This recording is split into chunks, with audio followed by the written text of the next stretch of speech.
Hello. तो आज हम बात करेंगे एमएचआई 08 के कि एग्जाम में जून वाले सेशन में कौन कौन से क्वेश्चन आ सकते हैं। तो बाकी वीडियोस भी देख लेना जो भी पेपर के लिए मैंने बनाई है।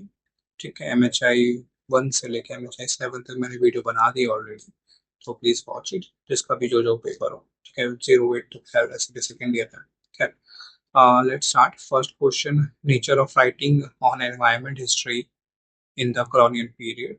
औपनिवेशिक काल में पर्यावरणीय ऐतिहासिक लेखन की प्रगति। सेकेंड है, factor related to rise of pastoralism in early history.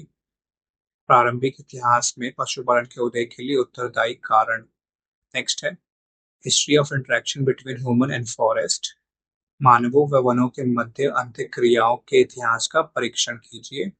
Features of human nature interface during Palaeolithic and Mesolithic cultures. पुरापाषाण और मध्यपाषाण संस्कृतियों के मनुष्य प्रगति के संबंधों के तत्वों की चर्चा। Writings on environmental history in pre colonial period in India. औपनिवेशिक पूर्व भारत में संबंधित पर्यावरणीय इतिहास लेखन की चर्चा। Beginning of settled agriculture marks a significant phase in resource use practice। स्थायी कृषि शुरुआत ने संसाधन के उपयोग के तरीकों में आधारभूत बदलाव किए। Renewable and non-renewable resources used in pre-modern societies। पूर्व आधुनिक समाजों में उपयोग किए जाने वाले नवीकरणीय और गैर नवीकरणीय संसाधनों पर चर्चा। Relationship between nomadic pastoralists and settled agriculturists। खानबदोश चरवाहों और स्थायी कृषकों के बीच संबंधों का परीक्षण कीजिए। Note on early medieval agrarian developments। प्रारंभिक मध्ययुगीन कृषि विकास पर टिप्पणी। Social perception of landscape in India throughout the historical edges.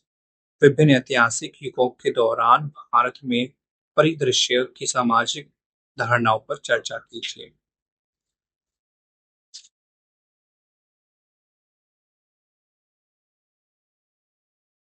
Geographical spread and the main characteristics of hunting gathering societies in India। Bharat में शिकारी संग्रहकर्ता समाजों के भौगोलिक विस्तार व मुख्य विशेषताओं का वर्णन कीजिए। Patterns of agriculture in the Indus civilization. सिंधु सभ्यता में कृषि के प्रतिरूप का परीक्षण कीजिए।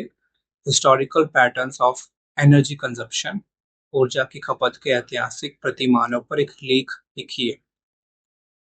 Importance of water as a natural resource. इसी में दूसरा है inter state water disputes in India. एक प्राकृतिक संसाधन के रूप में जल का महत्व। Ex situ and in situ conservation explain. ब्राह्मस्थाने तथा स्वस्थाने संरक्षण का क्या मतलब है। Main issues pertaining to the pattern of environmental resources। पर्यावरणीय संसाधनों के पैटर्न से संबंधित प्रमुख मुद्दों का परीक्षण कीजिए। Views on development and environmental concern. विकास और पर्यावरणीय सरोकारों पर मतों की व्याख्या। Conservation practices through the ages. युगों से चली आ रही संरक्षण प्रथाओं पर टिप्पणी। Measures taken for conservation of biodiversity. जैव विविधता के संरक्षण के लिए क्या उपाय किए गए हैं। Main areas of conflict between CBD and TRIPS trips.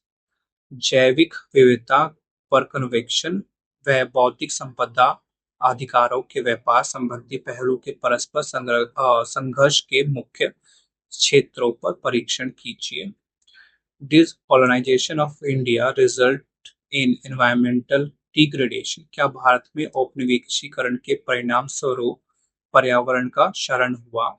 Views on environment in Indian philosophical tradition.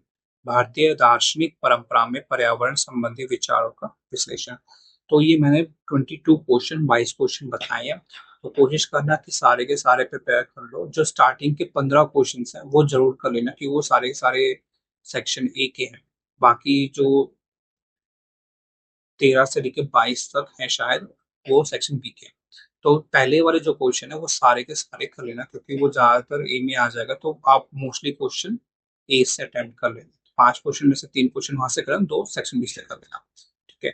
अगर कोई टॉपिक से रिलेटेड मैंने क्वेश्चन दिया है और आपको लगता है कि ये बहुत है, तो सारा ही कर लेना। ऐसे वाटर वाला है, हो सकता है वाटर का जो मैंने 2 क्वेश्चन दिए वो ना पूछे, बट वाटर का जो टॉपिक है वो एक ही बार दे रखा होगा, तो वो भी उसी में से कर लेना। ठीक है। तो आपको टॉपिक वाइज भी लेके चलना है साथ के साथ, हर पेपर में, इसी पेपर में हर पेपर है। बाद में आके मत बोल देना कि आपने बताया था और फिर वो नहीं है कुछ। ठीक है। तो आप टॉपिक वाइज भी पढ़ो, क्योंकि आप मास्टर्स कर रहे हो तो इतनी समझ आपके अंदर होनी चाहिए। ठीक है।